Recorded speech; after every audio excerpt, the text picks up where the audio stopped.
We're here today to show how easy it is to replace the Pro Series 200 from Rola-Chem to the new Series Pro 300. What you need to do is remove the faceplate. We're replacing the acid pump. You need to get the pump running, and it's easier to remove the tube. You go to the pH setting, hit the feed once button. The pump will activate. You walk that tube right out. Unplug it. 2 screws that's set there. Replace the pump. The new Pro Series 300 will fit on the same screws.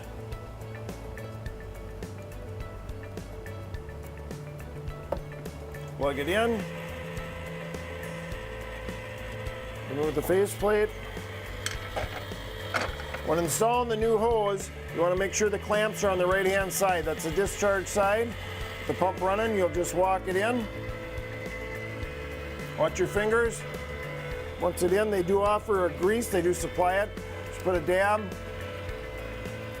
around your roller tube. Reinstall the faceplate.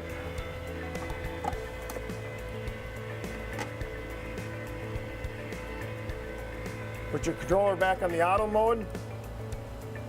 And that's it. That's how easy it is for the Pro Series 300 from Rola-Chem. We hope this Maintenance Made Easy video helped you. Should you have additional questions, please visit our website for additional videos or contact your local Rola-Chem products dealer or call us at Rola-Chem Customer Service.